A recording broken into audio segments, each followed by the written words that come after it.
I unexpectedly ran into my estranged stepsister Angela and Lisa, who were there for their postgraduate exams. Angela's immediate suspicion and jealousy were palpable, while Lisa seemed genuinely surprised by my presence. Ignoring Angela's accusatory questions, I offered Lisa my support. Angela, fueled by her disbelief that I could be a contender for Director Shaw's mentorship, continued her taunts. Reaching my limit, I started my SUV and drove directly at Angela, stopping mere inches away, leaving her in shock and Lisa utterly stunned. What will Lisa's reaction be to my impulsive act? Will she finally recognize Angela's toxic behavior, or will she now see me as a dangerous person? Will this reckless moment jeopardize the carefully constructed life I've built as Dr. Athena?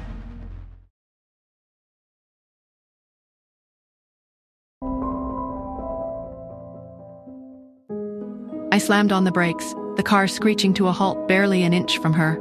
Angela stood frozen, her face pale with terror. I rested my arm on the car window, leaned out, and delivered a cool, dismissive warning. "Get out of my way, Angela." She'd only taken a few steps when I started the car again and sped past her, leaving her choking in a cloud of dust. It wasn't until the car disappeared around the corner that Angela finally regained her composure. She sputtered, her voice filled with outrage. "She tried to run me over. What does she think she's doing? She's probably just jealous that I'm engaged to Anthony." After I left California, the Grays and the Smiths had maintained their connection. In the end, Anthony had become engaged to Angela. Lisa, clearly embarrassed by Angela's outburst, shook her head. "Nora probably doesn't even know you're engaged, Angela. None of us told her." "Shut up," Angela snapped, turning on Lisa with venom in her eyes. "All you care about is Nora, right? Why don't you go live with her instead of sticking to me then?" Lisa bit her lip. Her expression hurt. "In that case, give me back the money that Uncle Henry lent me." Their family had drained their savings caring for their mother's illness. Her mother had borrowed money from Angela's father, Henry, to cover Lisa's travel and accommodation expenses for the trip to New York. But Henry had transferred all the money to Angela, making Lisa completely dependent on her. Angela's lips tightened. "You're borrowing money from Dad, which means you're borrowing money from me. Since you owe me, try to be a little nicer." She frowned again, her thoughts returning to my car. Nora was driving a really expensive SUV, right? I didn't expect the Andersons to be so generous. Do you think they're helping her with her studies or something? A greedy light sparked in Angela's eyes. She pulled out her phone and dialed Henry's number in California. When he answered, she said, her voice dripping with false sweetness, "Dad, I think Nora has a way to get me in with Director Shaw. Could you ask her to help me?" Henry replied immediately, his voice eager. "Of course. Anything for you, Angela." I was nearing the Anderson mansion when my cell phone suddenly rang. The caller ID displayed an unknown number. I picked up the call. Henry's voice immediately assaulted my ears from the other end. "Nora, it's your father. I'm the one who raised you, and it's time you help me out now that I'm getting older. We'll forget about that business with your mother's company for now, but you need to get the Andersons to use their connections to help your sister get in with Director Shaw." I remained silent, a cold detachment settling over me. Who told him I have connections to Director Shaw?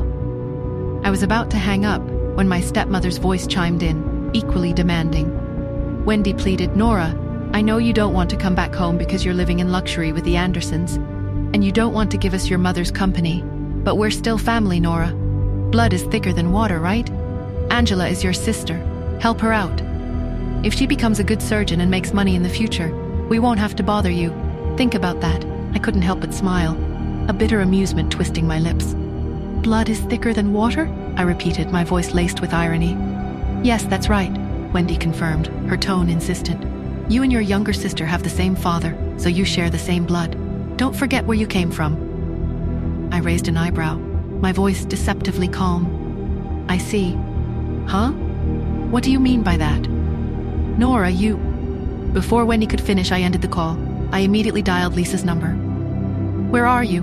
I asked, my voice tight with a sudden reckless determination. A surprise, Lisa replied, "I'm still at the school." "Okay, I'm coming back now."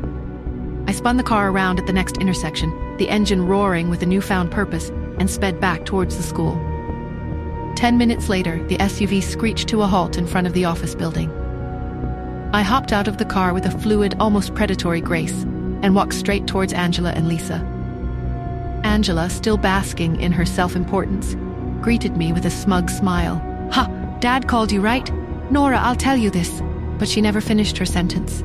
Before she could utter another word, I grabbed a handful of her hair, my grip firm and merciless. I felt a slight resistance, a brief tug, and then I pulled. A small clump of golden strands came free in my hand. My voice was cool and indifferent, belying the fury simmering beneath the surface. "Let me borrow this for a sec." Angela's smug expression had dissolved into shock and a dawning fear as she clutched her scalp. Lisa watched, her earlier embarrassment replaced by a wide-eyed apprehension. Would this act of aggression finally sever the ties of their shared blood, or would it somehow bind them together in a new, more dangerous way? And what would be the fallout when Henry learned of this confrontation?